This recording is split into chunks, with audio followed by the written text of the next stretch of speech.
क्या हम अपनी जिंदगी में एक सुपरनोवा विस्फोट होता हुआ आसमान में देख सकते हैं?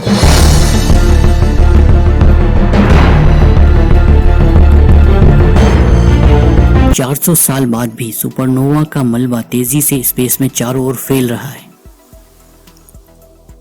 दोस्तों, आज से 400 साल पहले आसमान में एक नया चमकदार तारा दिखाई दिया था, जिसे देखकर लोग अचंभे में पड़ गए थे। हैरत अंगेज बात थी कि कुछ हफ्तों के बाद यह नया तारा गायब हो गया। उस जमाने के कई एस्ट्रोनॉमर्स ने इसे ऑब्जर्व किया था। महान वैज्ञानिक केपलर ने भी इसे देखा था। दरअसल वो नया चमकदार तारा एक सुपरनोवा विस्फोट था, जो पृथ्वी से 20,000 प्रकाश वर्ष की दूरी पर हुआ था। आज हम उसे केपलर स्टार के नाम से जानते हैं। यह LA टाइप का सुपरनोवा था। आज जब हम अपने एडवांस स्पेस टेलीस्कोप से उस ओर देखते हैं तो वहां हमें भयानक गर्म गैसों, प्लाज्मा और स्टार डस्ट के विशालकाय बादल चारों ओर बहुत तेजी से फैलते हुए दिखाई देते हैं। इन्हें सुपरनोवा रेमिनेंट कहते हैं। वैज्ञानिकों ने इसका नाम SN1604 रखा है। एस्ट्रोनॉमर्स ने इस सुपरनोवा का सबसे ज्यादा अध्ययन किया है, क्योंकि एक तो इसे एस्ट्रोनॉमर्स ने विस्फोटित होते हुए अपनी आंखों से देखा था और इसका ब्यौरा इतिहास की किताबों में दर्ज है। दूसरा कारण यह है कि यह दूसरे सुपरनोवा की तुलना में पृथ्वी के काफी करीब मौजूद है। यह हमारी गैलेक्सी मिल्की वे में ही सिर्फ 20,000 प्रकाश वर्ष दूर है। इस सुपरनोवा के अत्यधिक गर्म गैसीय नेबुला का अध्ययन करने से वैज्ञानिकों को नई नई चौंका देने वाली जानकारी मिली है। स्पेस में स्थित टेलीस्कोप जैसे हबल और चंद्रा एक्सरे जैसे टेलीस्कोप से भी इसका 20 वर्षों तक अध्ययन किया गया। इससे हमें पता चला कि सुपरनोवा का गैसीय मलबा सुपरनोवा रेमिनेंट किस तरह इवॉल्व होता है। हाल ही में वैज्ञानिकों ने इस बात का अध्ययन किया कि सुपरनोवा से इजेक्ट किया हुआ मलबा समय के साथ किस तरह गति करता है।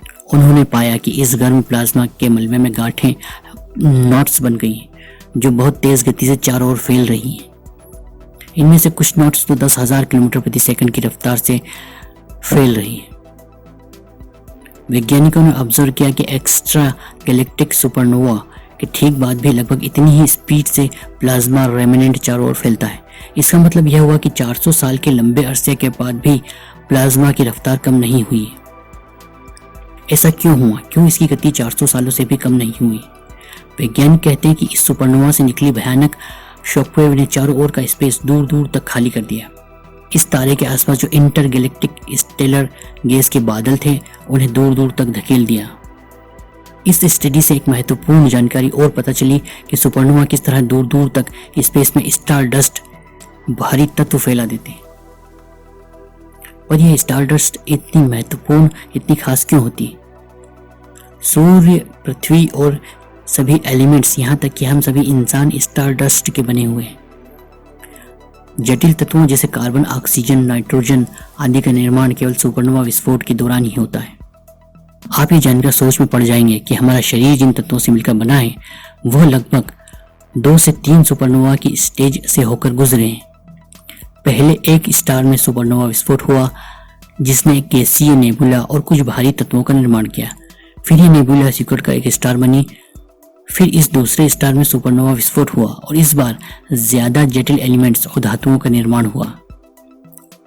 एस्ट्रोनॉमर्स ने अपने अध्ययन में यह निष्कर्ष निकाला है कि यह सुपरनोवा 2 व्हाइट ड्वार्फ्स के आपस में मिल जाने से हुआ था। इस घटना के 400 साल बाद तक हमारी गैलेक्सी मिल्की वे में कोई सुपरनोवा विस्फोट नहीं हुआ है। अब यह सवाल आता है, क्या हम अपने जीवन काल में एक सुपरनोवा विस्फोट होते हुए अपनी आंखों से देख सकते हैं? तो दोस्तों, कॉस्मोलॉजिस्ट का अनुमान है कि लगभग हर 50 वर्षों में एक सुपरनोवा विस्फोट होता है। पिछले सुपरनोवा विस्फोट को 400 वर्ष हो गए हैं और अब तक कोई सुपरनोवा विस्फोट नहीं हुआ है। इसका मतलब है कि इस बात की काफी संभावना है कि हम अपनी जिंदगी में ही एक सुपरनोवा विस्फोट होता देख सकते हैं, जैसा कि महान वैज्ञानिक केपलर ने देखा था। तो दोस्तों, उम्मीद करते हैं कि कोई सुपरनोवा विस्फोट हमारे जीवन काल में भी होगा और हम अपनी आंखों से उसे आसमान में विस्फोटित होता हुआ देख सकेंगे। तो दोस्तों, इन हैरान कर देने वाले साइंस न्यूज स्टोरीज को सुनकर आपके दिमाग में क्या क्या थॉट्स आए हैं, प्लीज हमारे साथ कमेंट्स में डिस्कस जरूर करें।